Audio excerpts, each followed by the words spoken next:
Ladies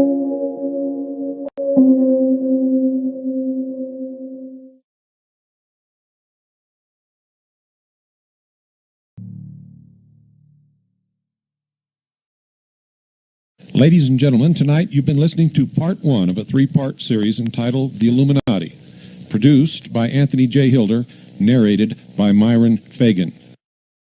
Now, in order to give you a very clear picture of this satanic plot, I will go back to its beginning, clear back in the middle of the 18th century, and name the men who put that plot into action, and then bring you down to the present, today's status of that plot.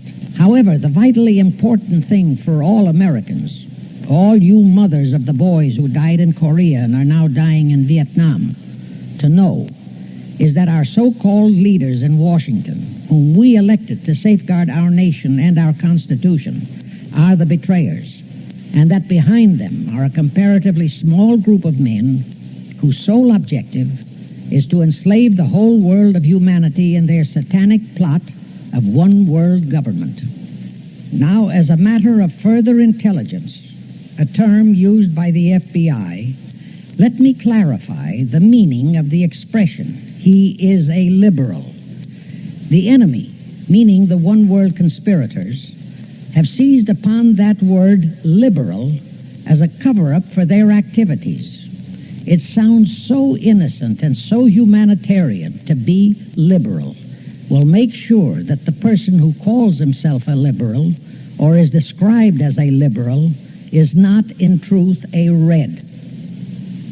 Now then, this satanic plot was launched back in the 1760s when it first came into existence under the name of the Illuminati. This Illuminati was organized by one Adam Weishaupt, born a Jew, who was converted to Catholicism and became a Catholic priest, and then, at the behest of the then newly organized House of Rothschild, defected and organized the Illuminati. Naturally, the Rothschilds financed that operation. And every war since then, beginning with the French Revolution, has been promoted by the Illuminati operating under various names and guises.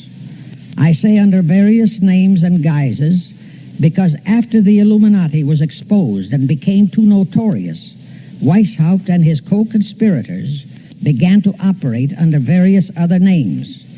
In the United States, immediately after World War I, they set up what they called the Council on Foreign Relations, commonly referred to as the CFR. And this CFR is actually the Illuminati in the United States. And its hierarchy, the masterminds in control of the CFR, to a very great extent are the descendants of the original Illuminati conspirators. But to conceal that fact, most of them changed their original family names to American-sounding names. For example, the true name of the Dillons, Clarence and Douglas Dillon, once Secretary of the U.S. Treasury Department, is Lepowski. I'll come back to all this later. There is a similar establishment of the Illuminati in England, operating under the name of the British Institute of International Affairs. There are similar secret Illuminati organizations in France, Germany, and other nations operating under different names. And all these organizations, including the CFR, continuously set up numerous subsidiary or front organizations that are infiltrated into every phase of the various nations' affairs. But at all times, the operations of these organizations were and are masterminded and controlled by the internationalist bankers, who in turn were and are controlled by the Rothschilds. The details of how they accomplished the setting up of the CFR in the United States, as also in the other nations, are far too voluminous to be described in this dissertation. But you can find it complete in News Bulletin number 122, entitled UN is Spawn of the Illuminati, and News Bulletin number 123, entitled CFR Completely Unmasked as Illuminati. Both are published by the Cinema Educational Guild, Post Office Box 46205, Hollywood, California. You can get them for 50 cents per copy by writing to that address. Those news bulletins reveal the names of the original founders of the Illuminati and the Americanized names of their descendants in the present CFR. Now I'll go back to the activities of the original Illuminati conspirators. As revealed in News Bulletin number 122, one branch of the Rothschild family had financed Napoleon. Another branch of the Rothschilds, both branches the real masterminds of the Illuminati, financed Britain, Germany, and the other nations in the Napoleonic Wars. Immediately after the Napoleonic Wars, the Illuminati assumed that all the nations were so destitute and so weary of wars that they'd be glad for any solution. So the Rothschild stooges set up what they called the Congress in Vienna, and at that meeting they tried to create the first League of Nations, their first attempted one-world government, on the theory that all the crowned heads of the European governments were so deeply in debt to them that they would, willingly or unwillingly, serve as their stooges. But the Tsar of Russia caught the stench of the plot and completely torpedoed it. The enraged Nathan Rothschild, then the head of that dynasty, vowed that someday he or his descendants would destroy the Tsar and his entire family. And his descendants did accomplish that very threat in 1917. At this point, bear in mind that the Illuminati was not set up to operate on a short-range basis. Normally, a conspirator of any type enters into a conspiracy with the expectation of achieving his objective during his own lifetime. But that was not the case with the Illuminati. True, they hoped to accomplish their objective during their lifetime. But, paraphrasing The Show Must Go On, the Illuminati operates on the very long-range basis. Whether it will take scores of years or even centuries, they have dedicated their descendants to keep the plot boiling until, they hope, the conspiracy is achieved. Now let's go back to the birth of the Illuminati. Adam Weishaupt was a Jesuit-trained professor of canon law, teaching in Ingolstadt University when he defected from Christianity to embrace the Luciferian conspiracy.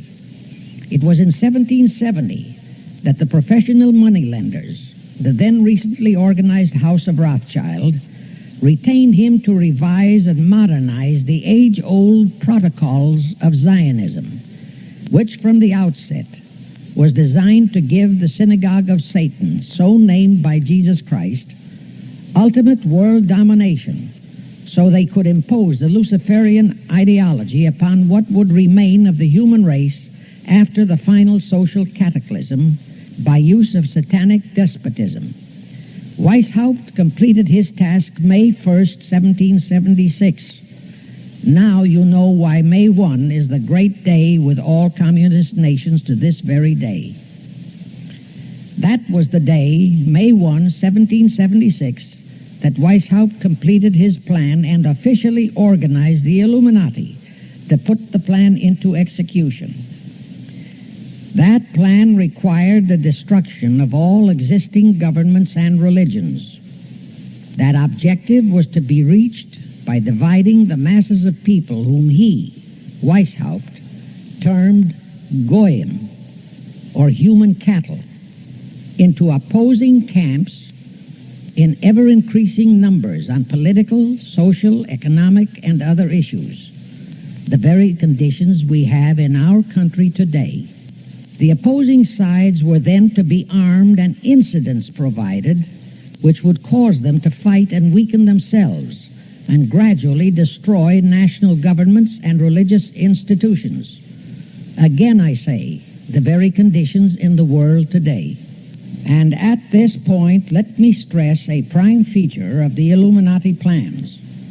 When and if their blueprint for world control, the protocols of the elders of Zion, is discovered and exposed, they would wipe all the Jews off the face of the earth in order to divert suspicions from themselves. If you think this is far-fetched, bear in mind that they permitted Hitler, a liberal socialist himself, who was financed by Krupp, Kennedy, the Warburgs, and the Rothschilds, to incinerate 600,000 Jews. Now, just why did the conspirators choose the word Illuminati for their satanic organization? Weishaupt himself said that the word is derived from Lucifer and means holders of the light, using the lie that his objective was to bring about a one-world government to enable those with mental ability to govern the world and prevent all wars in the future.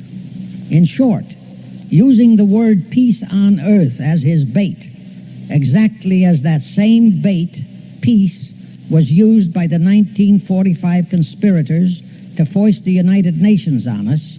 Weishaupt, financed, I repeat, by the Rothschilds, recruited some 2,000 paid followers. These included the most intelligent men in the fields of arts and letters, education, the sciences, finance, and industry. He then established lodges of the Grand Orient, Masonic lodges, to be their secret headquarters.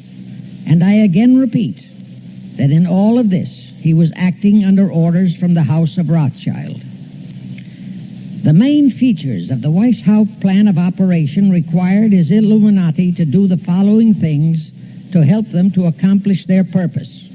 Number one, use monetary and sex bribery to obtain control of men already in high places in the various levels of all governments and other fields of endeavor.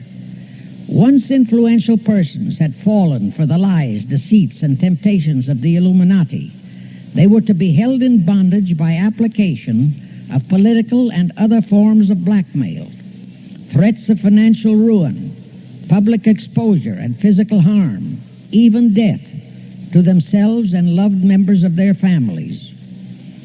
Do you realize how many present top officials in our federal government in Washington are controlled in just that way by the CFR? Do you realize how many homosexuals in our State Department, the Pentagon, all federal agencies, even in the White House, are controlled that way? Number two, Illuminati and the faculties of colleges and universities were to cultivate students possessing exceptional mental ability belonging to well-bred families with international leanings and recommend them for special training in internationalism. Such training was to be provided by granting scholarships to those selected by the Illuminists. That gives you an idea what a Rhodes Scholarship means. It means indoctrination into accepting the idea that only a one-world government can put an end to recurring wars and strife.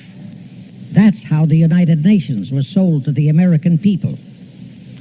One of the most notable Rhodes Scholars we have in our country is Senator William J. Fulbright, sometimes referred to as Half-Bright. His entire voting record spells Illuminati. All such scholars were to be first persuaded and then convinced that men of special talent and brains have the right to rule those less gifted on the ground that the masses don't know what is best for them physically, mentally, and spiritually. In addition to the Rhodes and similar scholarships, today there are 3 special Illuminati schools located in Gordonstown in Scotland, Salem in Germany, and Anavryta in Greece. These 3 are known ones, but there are others that are kept undercover. Prince Philip, the husband of Britain's Queen Elizabeth, was educated at Gordonstown at the instigation of Lord Louis Mountbatten, his uncle, a Rothschild relative, who became Britain's admiral of the fleet after World War II ended. Number 3, all influential people trapped into coming under the control of the Illuminati, plus the students who had been specially educated and trained, were to be used as agents and placed behind the scenes of all governments as experts and specialists, so they would advise the top executives to adopt policies which would, in the long run, serve the secret plans of the Illuminati one world conspiracy and bring about the destruction of the governments and religions they were elected or appointed to serve. Do you know how many such men operate in our government at this very time? Rusk, McNamara, Hubert Humphrey, Fulbright, Kuchel, and go on and on and on. Number 4, perhaps the most vital directive in Weishaupt's plan was to obtain absolute control of the press, at that time the only mass communications media, to distribute information to the public, so that all news and information could be slanted, so that the masses could be convinced that a one-world government is the only solution to our many and varied problems. Now do you know who owns and controls our mass communications media? I'll tell you, practically all the movie lots in Hollywood is owned by the Lehmans, Kuhn, Loeb and Company, Goldman Sachs, and other internationalist bankers. All the national radio and TV channels in the nation are owned and controlled by those same internationalist bankers. The same is true of every chain of metropolitan newspapers and magazines, also of the press wire services, such as Associated Press, United Press International, etc. The supposed heads of all those media are merely the fronts for the internationalist bankers, who in turn compose the hierarchy of the CFR, today's Illuminati in America. Now can you understand why the Pentagon's press agent Sylvester so brazenly proclaimed that the government has the right to lie to the people? What he really meant was that our CFR-controlled government had the power to lie to and be believed by the brainwashed American people. And let's again go back to the first days of the Illuminati. Because Britain and France were the two greatest world powers in the late years of the 18th century, Weishaupt ordered the Illuminati to foment the colonial wars, including our Revolutionary War, to weaken the British Empire and organize the French Revolution to destroy the French Empire. He scheduled the French Revolution to start in 1789. However, in 1784, a true act of God placed the Bavarian government in possession of evidence which proved the existence of the Illuminati, and that evidence could have saved France if they, the French government, hadn't refused to believe it. Here is how that act of God happened. It was in 1874 that Weishaupt issued his orders for the French Revolution. A German writer named Zwack put it into book form. It contained the entire Illuminati story and Weishaupt's plans. A copy of this book was sent to the Illuminists in France, headed by Robespierre, whom Weishaupt had delegated to foment the French Revolution. The courier was struck and killed by lightning as he rode through Ralston on his way from Frankfurt to Paris. The police found the subversive documents on his body and turned them over to the proper authorities. After careful study of the plot, the Bavarian government ordered the police to raid Weishaupt's newly organized lodges of the Grand Orient and the homes of his most influential associates. All additional evidence thus discovered convinced the authorities the documents were genuine copies of the conspiracy by which the Illuminati planned to use wars and revolutions to bring about the establishment of a one-world government, the powers of which they, headed by the Rothschilds, intended to usurp as soon as it was established. Exactly in line with the United Nations plot of today. In 1785, the Bavarian government outlawed the Illuminati and closed the lodges of the Grand Orient. In 1786, they published all the details of the conspiracy. The English title of that publication is the original writings of the order and sect of the Illuminati. Copies of the entire conspiracy were sent to all the heads of church and state in Europe. But the power of the Illuminati, which was actually the power of the Rothschilds, was so great that this warning was ignored.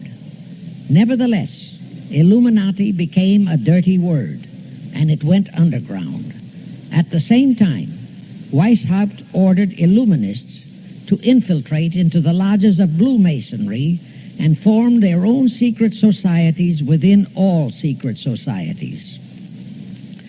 Only Masons who proved themselves internationalists and those whose conduct proved they had defected from God were initiated into the Illuminati.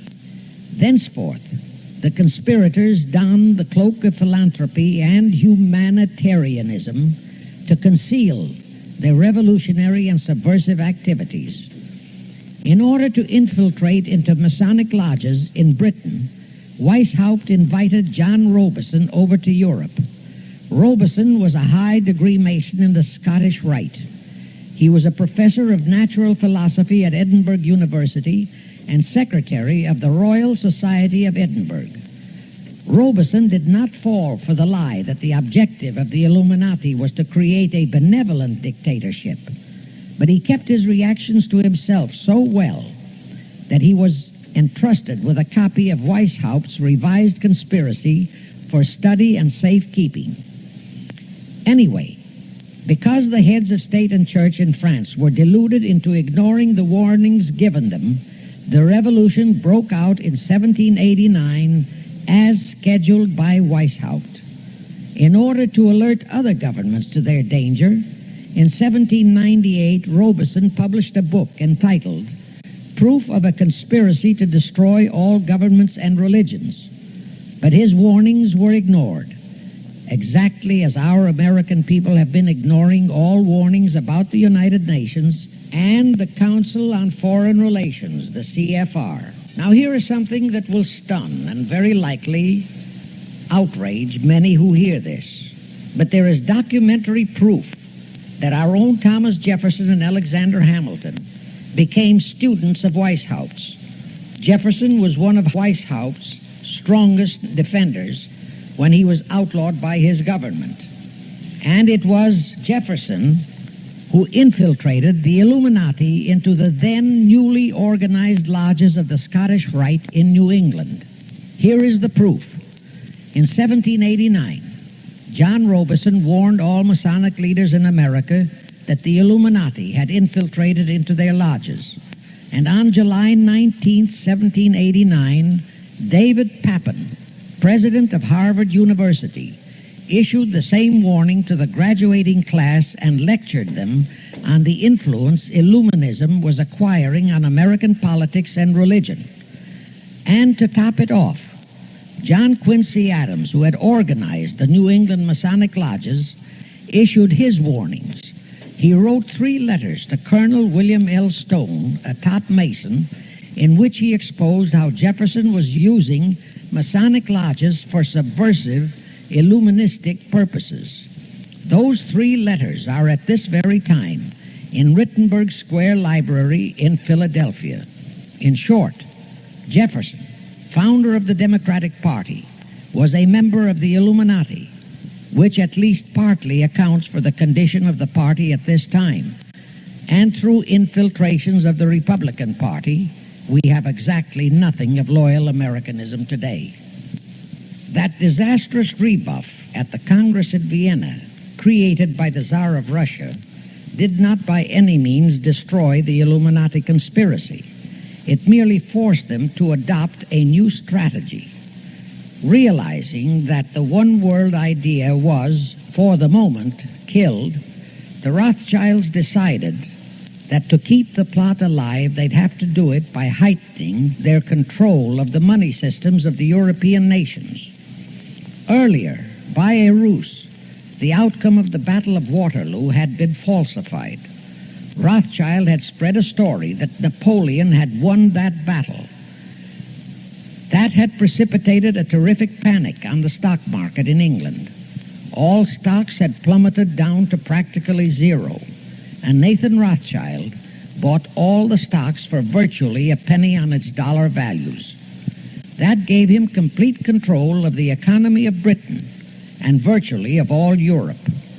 So immediately after that Congress in Vienna had boomeranged, Rothschild forced Britain to set up a new Bank of England, which he absolutely controlled, exactly as later, through Jacob Schiff, he engineered our own Federal Reserve Act, which gave the House of Rothschild a secret control of the economy in the United States. But now for a moment, let's dwell on the activities of the Illuminati in the United States. In 1826, one Captain William Morgan decided it was his duty to inform all Masons and the general public what the full truth was regarding the Illuminati, their secret plans and intended objectives. Also revealed the identities of the masterminds of the conspiracy.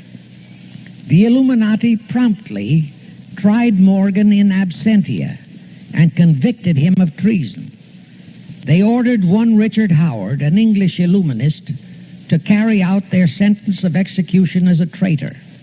Morgan was warned and he tried to escape to Canada, but Howard caught up with him near the border, near the Niagara Gorge, to be exact, where he murdered him.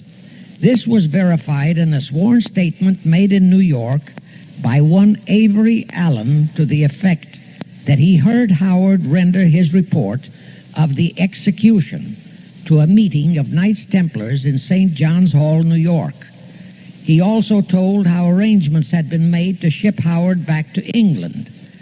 That Allen affidavit is on record in New York City archives. Very few Masons and very few of the general public know that general disapproval over that incident of murder caused approximately half of all the Masons in the northern jurisdiction of the United States to secede. Copies of the minutes of the meeting held to discuss that matter are still in existence in safe hands, and that all that secrecy emphasizes the power of the masterminds of the Illuminati to prevent such terrible events of history from being taught in our schools. In the early 1850s, the Illuminati held a secret meeting in New York, which was addressed by a British Illuminist named Wright. Those in attendance were told that the Illuminati was organizing to unite the nihilist and atheist groups with all other subversive groups into an international to be known as communists. That was when the word communist first came into being, and it was intended to be the supreme weapon and scare word to terrify the whole world and drive the terrorized peoples into the Illuminati one world scheme. This scheme, communism, was to be used to enable the Illuminati to foment future wars and revolutions. Clinton Roosevelt, a direct ancestor of Franklin Roosevelt, Horace Greeley and Charles Dana, foremost newspaper publishers of that time, were appointed to head a committee to raise funds for the new venture. Of course, most of the funds were provided by the Rothschilds. And this fund was used to finance Karl Marx and Engels when they wrote Das Kapital and the Communist Manifesto in Soho, England. And this clearly reveals that communism is not a so-called ideology, but a secret weapon, a bogeyman word to serve the purpose of the Illuminati. Weishaupt died in 1830, but prior to his death he prepared a revised version of the age-old conspiracy, the Illuminati, which under various aliases was to organize, finance, direct, and control all international organizations and groups by working their agents into executive positions at the top. In the United States, we have Woodrow Wilson, Franklin Roosevelt, Jack Kennedy, Johnson, Rusk, McNamara, Fulbright, etc. as prime examples.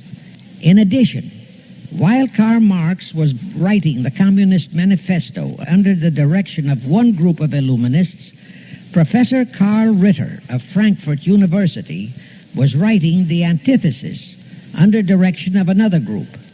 The idea was that those who direct the overall conspiracy could use the differences in those two so-called ideologies to enable them to divide larger and larger members of the human race into opposing camps so that they could be armed and then brainwashed into fighting and destroying each other, and particularly to destroy all political and religious institutions.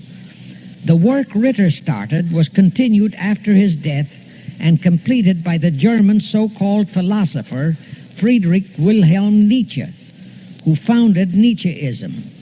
This Nietzscheism was later developed into fascism and then into Nazism, and was used to foment World Wars I and II. In 1834, the Italian revolutionary leader Giuseppe Mazzini was selected by the Illuminati to direct their revolutionary program throughout the world. He served in that capacity until he died in 1872. But some years before he died, Mazzini had enticed an American general named Albert Pike into the Illuminati. Pike was fascinated by the idea of a one-world government, and ultimately he became the head of this Luciferian conspiracy. Between 1859 and 1871, he, Pike, worked out a military blueprint for 3 world wars and various revolutions throughout the world, which he considered would forward the conspiracy to its final stage in the 20th century. Again, I remind that these conspirators were never concerned with immediate success. They always operated on a long-range view. Pike did most of his work in his home in Little Rock, Arkansas. But a few years later, when the Illuminati's lodges of the Grand Orient became suspect and repudiated because of Mazzini's revolutionary activities in Europe, Pike organized what he called the New and Reformed Palladian Rite. He set up 3 Supreme Councils, one in Charleston, South Carolina, one in Rome, Italy, and a third in Berlin, Germany. He had Mazzini establish 23 subordinate councils in strategic locations throughout the world. These have been the secret headquarters of the world revolutionary movement ever since. Long before Marconi invented radio, the scientists in the Illuminati had found the means for Pike and the heads of his councils to communicate secretly. It was the discovery of that secret that enabled intelligence officers to understand how apparently unrelated incidents, one such as the assassination of an Austrian prince at Sarajevo, took place simultaneously throughout the world, which developed into a war or a revolution. Pike's plan was as simple as it has proved effective. It called for communism, Nazism, political Zionism, and other international movements be organized and used to foment 3 global world wars and at least 2 major revolutions. The First World War was to be fought so as to enable the Illuminati to destroy Tsarism in Russia, as vowed by Rothschild after the Tsar had torpedoed his scheme at the Congress in Vienna, and to transform Russia into a stronghold of atheistic communism. The differences stirred up by agents of the Illuminati between the British and German empires were to be used to foment this war. After the war would be ended, communism was to be built up and used to destroy other governments and weaken religions. World War II, when and if necessary, was to be fomented by using the controversies between fascists and political Zionists. And here let it be noted that Hitler was financed by Krupp, the Warburgs, the Rothschilds, and other internationalist bankers, and that the slaughter of the supposed 600,000 Jews by Hitler didn't bother the Jewish internationalist bankers at all. That slaughter was necessary in order to create worldwide hatred of the German people and thus bring about the war against them. In short, this Second World War was to be fought to destroy Nazism and to increase the power of political Zionism so that the State of Israel could be established in Palestine. During this World War II, international communism was to be built up until it equaled in strength that of united Christendom. When it reached that point, it was to be contained and kept in check until required for the final social cataclysm. As we know now, Roosevelt, Churchill, and Stalin put that exact policy into effect, and Truman, Eisenhower, Kennedy, and Johnson continued that same exact policy. World War III is to be fomented by using the so-called controversies the agents of the Illuminati, operating under whatever new name, are now stirring up between the political Zionists and the leaders of the Muslim world.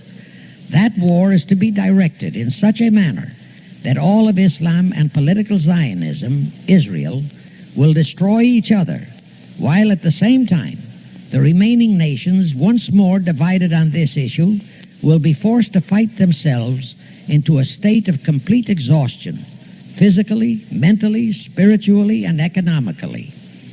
Now, can any thinking person doubt that the intrigue now going on in the Near, Middle, and Far East is designed to accomplish that satanic objective? Pike himself foretold all this in a statement he made to Mazzini on August 15, 1871. Pike stated that after World War III is ended, those who will inspire to undisputed world domination will provoke the greatest social cataclysm the world has ever known. Quoting his own words, taken from the letter he wrote to Mazzini, and which letter is now catalogued in the British Museum in London, England, he said, "We shall unleash the nihilists and the atheists, and we shall provoke a great social cataclysm which in all its horror will show clearly to all nations the effect of absolute atheism, the origin of savagery and of most bloody turmoil.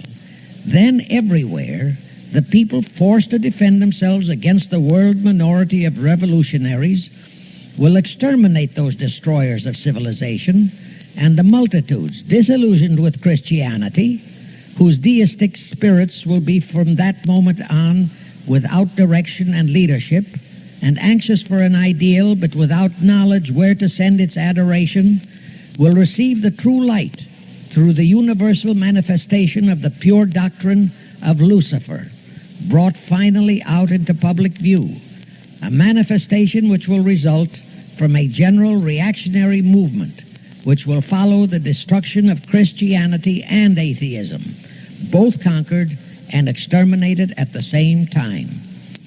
When Mazzini died in 1872, Pike made another Italian revolutionary leader named Adrian Lemmy his successor. Lemmy, in turn, was succeeded by Lenin and Trotsky, then by Stalin. The revolutionary activities of all those men were financed by British, French, German, and American international bankers, all of them dominated by the House of Rothschild. We are supposed to believe that the international bankers of today, like the money changers of Christ's day, are only the tools or agents of the great conspiracy, but actually they are the masterminds behind all of it. While the general public has been brainwashed by all the mass communications media into believing that communism is a movement of the so-called workers, the actual fact is that both British and American intelligence officers have authentic documentary evidence that international liberals operating through their international banking houses, particularly the House of Rothschild, have financed both sides in every war and revolution since 1776. Those who today comprise the conspiracy, the CFR in the United States, direct our governments, whom they hold in usury through such methods as the Federal Reserve System in America, to fight wars such as Vietnam, created by the United Nations, so as to further Pike's Illuminati plans to bring the world to that stage of the conspiracy when atheistic communism and the whole of Christianity can be forced into an all-out Third World War within each remaining nation, as well as on an international scale. The headquarters of the great conspiracy in the late 1700s was in Frankfurt, Germany, where the House of Rothschild had been established by Mayer Anschelm, who adopted the Rothschild name and linked together other international financiers who had literally sold their souls to the devil. After the Bavarian government's exposure in 1786, the conspirators moved their headquarters to Switzerland, then to London. Since World War II, after Jacob Schiff, the Rothschilds' boy in America, died, the headquarters of the American branch has been in the Harold Pratt Building, New York, and the Rockefellers, originally protégés of Schiff, have taken over the manipulation of finances in America for the Illuminati. In the final phases of the conspiracy, the one world government will consist of the king dictator, head of the United Nations, the CFR, and a few billionaires, economists, and scientists who have proved their devotion to the great conspiracy. All others are to be integrated into a vast conglomeration of mongrelized humanity, actually slaves. Now let me show you how our federal government and the American people have been sucked into the one-world takeover plot of the Illuminati great conspiracy. And always bear in mind that the United Nations was created to become the housing for that one-world so-called liberal conspiracy. The real foundations of the plot for the takeover of the United States were laid during the period of our Civil War. Not that Weishaupt and the earlier masterminds had ever overlooked the New World. As I have previously indicated, Weishaupt had his agents planted over here as far back as the Revolutionary War.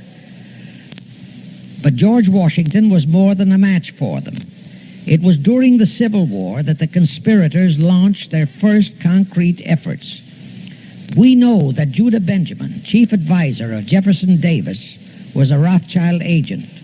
We also know that there were Rothschild agents planted in Abraham Lincoln's cabinet who tried to sell him into a financial dealing with the House of Rothschild. Old Abe saw through the scheme and bluntly rejected it, thereby incurring the undying enmity of the Rothschilds, exactly as the Russian Tsar did when he torpedoed their first League of Nations at the Congress in Vienna. Investigation of the assassination of Lincoln revealed that the assassin, Booth, was a member of a secret conspiratorial group. Because there were a number of highly important government officials involved, the name of the group was never revealed, and it became a mystery, exactly as the assassination of Jack Kennedy still is a mystery. But I am sure it will not for long remain a mystery. Anyway, the ending of the Civil War destroyed, temporarily, all chances of the House of Rothschild to get a clutch on our money system, such as they had acquired in Britain and other nations in Europe. I say temporarily because the Rothschilds and the masterminds of the conspiracy never quit. So they had to start from scratch. But they lost no time in getting started. Shortly after the Civil War, a young immigrant who called himself Jacob H. Schiff arrived in New York. Jacob was a young man with a mission for the House of Rothschild. Jacob was the son of a rabbi, born in one of Rothschild's houses in Frankfurt, Germany. I won't go deeply into his background. The important point is that Rothschild recognized in him not only a potential money wizard, but more important, he also saw the latent Machiavellian qualities in Jacob that could, as it did, make him an invaluable functionary in the great one-world conspiracy. After a comparatively brief training period in the Rothschilds' London bank, Jacob left for America with instructions to buy into a banking house, which was to be the springboard to acquire control of the money system of the United States. Actually, Jacob came here to carry out 4 specific assignments. Number 1, and most important, was to acquire control of America's money system. Number 2, find desirable men who, for a price, would be willing to serve as stooges for the great conspiracy and promote them into high places in our federal government, our Congress, in the U.S. Supreme Court, and all federal agencies. Number 3, create minority group strife throughout the nations, particularly between whites and blacks.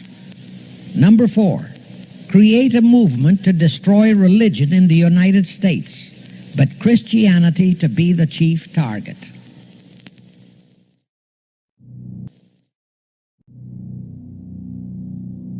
Because after the Illuminati was exposed and became too notorious, Weishaupt and his co-conspirators began to operate under various other names. You were both in Skull and Bones, the secret society. It's so secret we can't talk about it. What does that mean for America?